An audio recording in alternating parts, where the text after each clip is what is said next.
सो हम कुछ important points discuss करेंगे फील्ड से रिलेटेड, इलेक्ट्रिक और मैग्नेटिक फील्ड से रिलेटेड। और ये जो इंपॉर्टेंट पॉइंट हैं ये एंट्रेंस एग्ज़ाम के लिए जो है वो एंट्री टेस्ट के लिए ये बहुत इंपॉर्टेंट है। इसके ऊपर मैं ETP लिख देता हूँ, एंट्री टेस्ट प्रिपरेशन के लिए।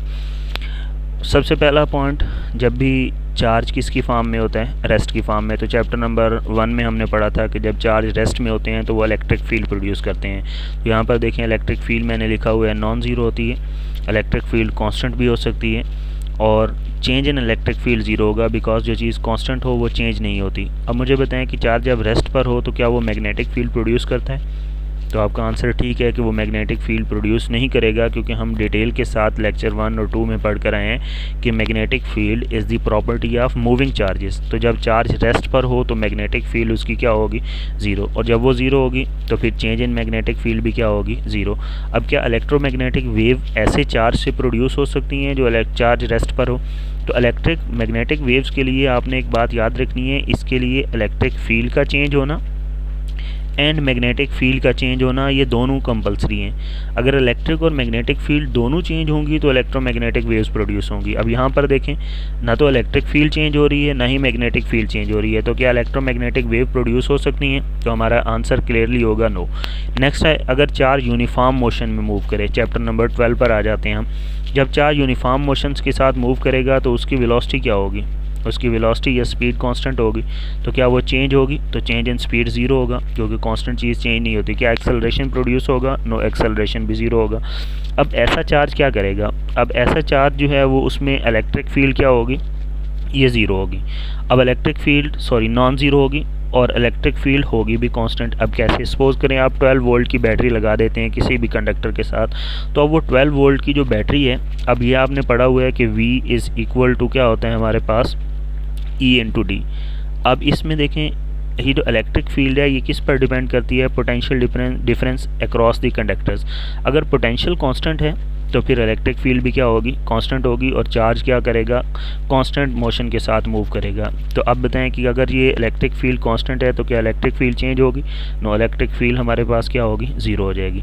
अब यहाँ पर नेक्स्ट बात क्या है कि अब चार्ज तो मोशन में आया, वो यूनिफॉर्म मोशन में है, लेकिन चार्ज मोशन में तो है। तो जब चार्ज मूव करता है तो चार्ज की मोशन की वजह से क्या चीज़ प्रोड्यूस होती है? Magnetic field. तो अगर मैग्नेटिक फील्ड प्रोड्यूस हो रही है तो फिर मैग्नेटिक फील्ड ज़ीरो तो नहीं हो सकती, तो इट मीन्स मैग्नेटिक फील्ड क्या होगी? नॉन ज़ीरो होगी। अब अभी प्रीवियस लेक्चर के अंदर मैंने एक इंपॉर्टेंट पॉइंट लिखा था, वो ये था कि मैग्नेटिक फील्ड B का करंट I के साथ कौन सा रिलेशन है? डायरेक्ट। अब इस बात से हम एक्सप्लेन कर सकते हैं। देखिए, अगर करंट ज़ीरो होगा तो मैग्नेटिक फील्ड ज़ीरो होगी। करंट ज़ीरो होने का मतलब चार्ज मूव नहीं कर रहा। अगर चार्ज कांस्टेंट स्पीड से मूव करेगा तो करंट कांस्टेंट होगा। अगर करंट कांस्टेंट होगा तो मैग्नेटिक फील्ड भी क्या होगी? कांस्टेंट होगी। तो यहाँ पर मैग्नेटिक फील्ड क्या होगी? कांस्टेंट। क्या कांस्टेंट चीज़ चेंज होती है? नहीं। तो कांस्टेंट चीज़ अगर चेंज नहीं होती तो चेंज इन मैग्नेटिक फील्ड क्या होगा? ज़ीरो। अब यहाँ पर देखें, मैंने अभी बताया था कि इलेक्ट्रोमैग्नेटिक वेव के लिए इलेक्ट्रिक फील्ड और मैग्नेटिक फील्ड दोनों का चेंज होना कंपलसरी है। तो क्या इस सेकंड पॉइंट में भी इलेक्ट्रिक और मैग्नेटिक फील्ड चेंज हो रही हैं? तो नहीं, इलेक्ट्रिक फील्ड भी ज़ीरो है और मैग्नेटिक फील्ड में चेंज भी क्या है? ज़ीरो। तो क्या इलेक्ट्रोमैग्नेटिक वेव प्रोड्यूस होगी? नहीं, तो इलेक्ट्रोमैग्नेटिक वेव प्रोड्यूस नहीं होगी, तो इसीलिए हमने नील लिखा हुआ है। लास्ट में हमारे पास कंडीशन क्या हो सकती है कि charge move with non uniform motion. Non uniform का मतलब क्या है कि एक्सेलरेटेड मोशन के साथ अगर वो मूव करे। अब अगर एक्सेलरेटेड मोशन के साथ है तो इट मीन्स कि उसकी वेलोसिटी या स्पीड यूनिफॉर्म नहीं रहेगी और वो चेंज भी होगी और एक्सेलरेशन भी क्या होगा? नॉन ज़ीरो होगा। अब जब एक्सेलरेशन नॉन ज़ीरो होगा तो नेक्स्ट थिंग हमारे पास क्या है कि इलेक्ट्रिक फील्ड भी प्रोड्यूस होगी, क्योंकि चार्ज है तो चार्ज से इलेक्ट्रिक फील्ड प्रोड्यूस होती है। अब चार्ज जब नॉन यूनिफॉर्मली मूव करेगा तो उसमें हमारे पास क्या होगा कि उसमें पोटेंशियल वेरी करेगा, पोटेंशियल के वेरी करने से इलेक्ट्रिक फील्ड भी वेरी करेगी, तो इसमें इलेक्ट्रिक फील्ड कांस्टेंट नहीं रहेगी। और जब इलेक्ट्रिक फील्ड कांस्टेंट नहीं होगी तो इट मीन्स कि यहाँ पर चेंज इन इलेक्ट्रिक फील्ड जो है वो भी प्रोड्यूस होगा, तो यहाँ पर change in electric field non zero हो जाएगा।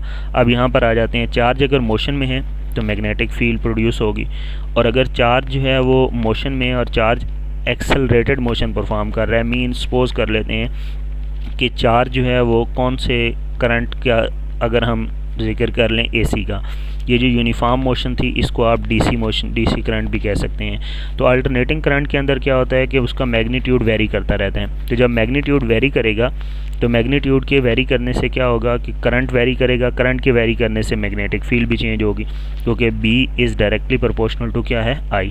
अब अगर करंट चेंज हो रहा है तो करंट के चेंज होने से मैग्नेटिक फील्ड भी चेंज होगी। तो ये कि हमने magnetic field is not equal to constant. तो यहाँ पर मैग्नेटिक फील्ड अगर चेंज हो रही है तो फिर ये change in magnetic field not equal to क्या होगा, ज़ीरो।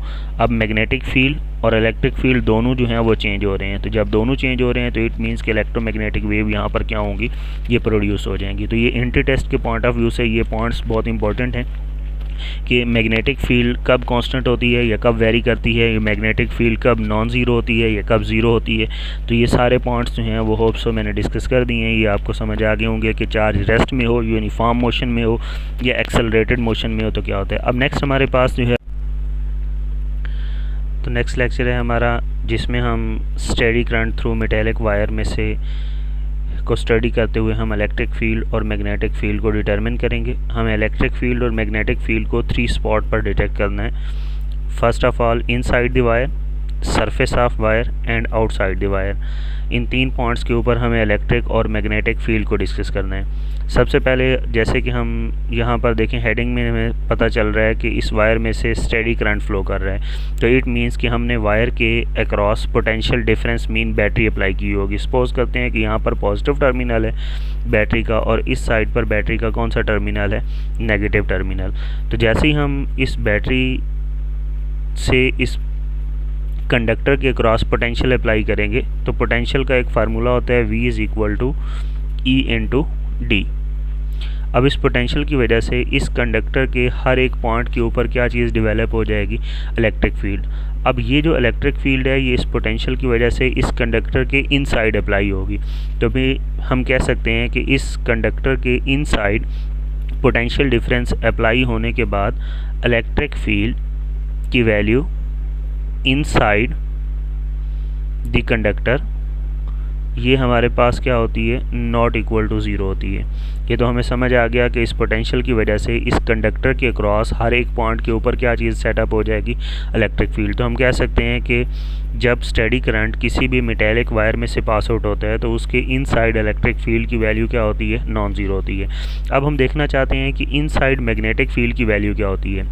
तो इसका एक फार्मूला है कि अगर हमने इनसाइड मैग्नेटिक फील्ड फाइंड करनी हो या outside the wire magnetic field find करनी हो, ये तो हमारे पंजाब के सिलेबस में है। आउटसाइड जो है पंजाब में भी है, फेडरल में भी है, लेकिन ये जो इनसाइड है, इनसाइड हमारे पास जो है ये फार्मूला हमारे सिलेबस का पार्ट नहीं है। ये इंडियन ऑथर्स की जो बुक्स हैं ये हमने फार्मूला वहाँ से लिया है। इनसाइड का फार्मूला है mu naught I divided by 2 pi r square multiplied by r. अब ये जो स्मॉल आर है ये रिप्रेजेंट करता है at distance where we find magnetic field, और ये जो कैपिटल आर है ये बेसिकली रेडियस ऑफ वायर होता है। तो अगर इस फार्मूले से आप देखें इनसाइड मैग्नेटिक फील्ड का इस डिस्टेंस आर के साथ कौन सा रिलेशन बन रहा है, डायरेक्ट रिलेशन। तो मीन अगर मैं सपोज करें कि इस सेंटर के ऊपर मैग्नेटिक फील्ड को फाइंड आउट करना चाहता हूँ तो बताएं सेंटर के ऊपर डिस्टेंस आर की क्या वैल्यू होगी।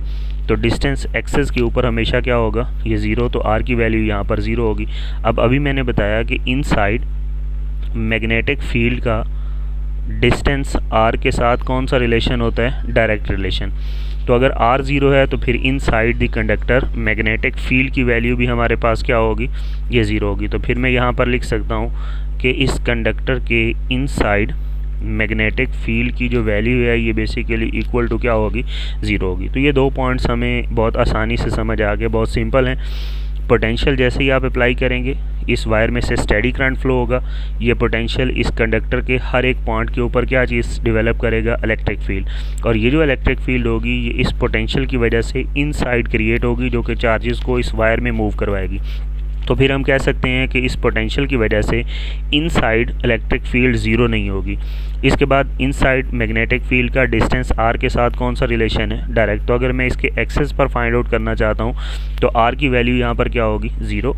और अगर आर ज़ीरो है तो फिर मैग्नेटिक फील्ड भी हमारे पास क्या होगी, ये ज़ीरो होगी। तो फिर inside the wire magnetic field की वैल्यू हमारे पास किसके इक्वल आ जाएगी, 0 के इक्वल आ जाएगी। इसके बाद कुछ चार्जेस इनसाइड और कुछ सरफेस पर भी तो मूव करेंगे, तो ये जो पोटेंशियल है ये सिर्फ इनसाइड द वायर तो अप्लाई नहीं हुआ ना, ये तो इसकी सरफेस पर भी अप्लाई हुआ है ना। तो फिर हम कह सकते हैं कि ये जो सरफेस है, अगर आप इलेक्ट्रिक फील्ड की वैल्यू किस पर चेक करना चाहें, सरफेस पर, तो सरफेस पर भी इलेक्ट्रिक फील्ड की वैल्यू नॉट इक्वल टू क्या आएगी, ये 0 आएगी, बिकॉज इस पूरी की पूरी वायर के ऊपर हमने पोटेंशियल डिफरेंस अप्लाई किया हुआ है और उस पोटेंशियल डिफरेंस ने इस पूरी की पूरी सरफेस के ऊपर इलेक्ट्रिक फील्ड को क्या किया है, सेटअप किया है। अच्छा, अब ये हमारे पास दो पॉइंट हो गए कि इनसाइड और सरफेस के ऊपर हमें इलेक्ट्रिक फील्ड पता चल गई। अब देखते हैं कि अगर मुझे इस सरफेस के ऊपर मैग्नेटिक फील्ड की वैल्यू चेक करनी हो, तो मैं देखें मैंने यहाँ पर मेंशन किया है कि इनसाइड मैग्नेटिक फील्ड का आर के साथ कौन सा रिलेशन है, डायरेक्ट रिलेशन है। अब मुझे बताएं कि जैसे जैसे मैं यहाँ से सेंटर से आउटर सरफेस की तरफ मूव करूँगा तो आर की वैल्यू क्या होगी, आर की वैल्यू जो है वो आप सही सोच रहे हैं कि डिस्टेंस आर की वैल्यू ऐसा ऐसा क्या होगी, इंक्रीज़, और ये डिस्टेंस इस सरफेस पर जाकर क्या बन जाएगा, ये तो मैक्सिमम नहीं बन जाएगा। तो अगर सरफेस पर जाकर डिस्टेंस मैक्सिमम होगा तो फिर हम कह सकते हैं कि इस सरफेस के ऊपर डिस्टेंस मैक्सिमम होने की वजह से मैग्नेटिक फील्ड जो है वो नॉट इक्वल टू क्या होगी, 0। अब मैग्नेटिक फील्ड 0 नहीं होगी। अब मैग्नेटिक फील्ड अगर 0 नहीं है तो इट मीन्स कि सरफेस के ऊपर मैग्नेटिक फील्ड की वैल्यू फिर क्या होगी, मैक्सिमम होगी। क्यों मैक्सिमम होगी, ये हमने अभी फार्मूला देखा है कि मैग्नेटिक फील्ड बी का आर के साथ कौन सा रिलेशन है, डायरेक्ट। तो फिर इस सरफेस के ऊपर आर की वैल्यू अगर मैक्सिमम है तो फिर मैग्नेटिक फील्ड की वैल्यू भी यहाँ पर क्या होगी, ये मैक्सिमम होगी। तो ये सेकंड पॉइंट हमने बहुत इजीली जो है वो एलेबोरेट कर लिया कि सरफेस पर इलेक्ट्रिक और मैग्नेटिक फील्ड की वैल्यूज़ क्या होंगी। इसके बाद अब आ जाते हैं आउटसाइड। आउटसाइड मैग्नेटिक फील्ड का एक फार्मूला आपने याद रखना है कि आउटसाइड मैग्नेटिक फील्ड का फार्मूला है mu naught I divided by 2 pi r. अब ये हमारे पंजाब टेक्स्ट बुक में भी है और ये हमारे पास जो है वो फेडरल जो टेक्स्ट बुक्स हैं उसमें भी है। ये B outside is equal to mu naught I divided by 2 pi r. अब यहाँ पर आर जो है वो बेसिकली डिस्टेंस फ्रॉम वायर है। अब अगर मैं यहाँ से वायर से इस पॉइंट तक अगर मैं फाइंड आउट करना चाहूँ मैग्नेटिक फील्ड आउटसाइड, तो फिर इट मीन्स कि यहाँ से आउटसाइड मैग्नेटिक फील्ड 0 तो नहीं होगी क्योंकि डिस्टेंस तो इंक्रीज़ होगा। तो फिर मैं लिख सकता हूँ कि यहाँ पर B magnetic field outside the wire is not equal to क्या होगा, ये 0 होगा। वैसे भी हमने हैंस क्रिश्चियन अरेस्टेड के एक डिमॉन्स्ट्रेशन में ये जाना था कि when ever current passes through a wire it produces magnetic field around the wire. तो ये जो मैग्नेटिक फील्ड आउटसाइड है ये बेसिकली सेमी सर्कुलर फॉर्म में है, जो कि हैंस क्रिश्चियन अरेस्टेड के एक्सपेरिमेंट से हमें पता चला था। इसके बाद अब मुझे बताएं कि क्या इस वायर के आउटसाइड पोटेंशियल डिफरेंस है। तो वायर के आउटसाइड पोटेंशियल डिफरेंस तो 0 है। तो जब पोटेंशियल डिफरेंस 0 है तो हमने अभी पढ़ा था कि ये जो इलेक्ट्रिक फील्ड है वायर के अंदर ये किसकी वजह से सेटअप होती है, ये पोटेंशियल डिफरेंस की वजह से होती है। तो जब आउटसाइड पोटेंशियल 0 है तो फिर आउटसाइड इलेक्ट्रिक फील्ड की वैल्यू भी क्या होगी, ये 0 होगी। तो ये हमारे पास outside electric field is equal to क्या आ जाएगी, ये 0 आ जाएगी। तो ये हमारे पास 3 पॉइंट्स थे, बहुत इंपॉर्टेंट पॉइंट्स हैं ये एंट्री टेस्ट के पॉइंट ऑफ व्यू से भी और नॉर्मल जो एनुअल एग्ज़ाम्स होते हैं पाकिस्तान में उसके पॉइंट ऑफ व्यू से भी ये बहुत इंपॉर्टेंट है। अब इसमें मैंने एक फार्मूला यूज़ किया है जो कि इंडियन ऑथर्स की बुक में है। वो सिर्फ आपने इतना याद रखना है कि इनसाइड मैग्नेटिक फील्ड बी का आर के साथ कौन सा रिलेशन होता है, डायरेक्ट रिलेशन होता है। अगर आप आउटसाइड फाइंड आउट करना चाहते हैं तो आउटसाइड मैग्नेटिक फील्ड बी का आर के साथ कौन सा रिलेशन होगा, ये इन्वर्स रिलेशन होगा। तो ये 2 पॉइंट्स बहुत इंपॉर्टेंट हैं, इसको आपने माइंड में रखते हुए इन सारे क्वेश्चंस का आपने आंसर करना है। आप फर्स्ट MCQs अगर आपसे पूछा जाए कि steady current passes through a metallic wire electric field inside the wire, तो आपने बताना है कि inside the wire electric field non zero होगी जबकि मैग्नेटिक फील्ड इनसाइड क्या होगी, 0 होगी। इसके बाद अगर सरफेस पर पूछा जाए तो सरफेस पर हमारे पास इलेक्ट्रिक फील्ड क्या होती है, ये नॉन ज़ीरो होती है, जबकि सरफेस के ऊपर मैग्नेटिक फील्ड जो है इसकी वैल्यू हमारे पास क्या होती है, मैक्सिमम होती है। ये भी किस फार्मूले से हमें पता चला है, ये B maximum is equal directly proportional to r maximum.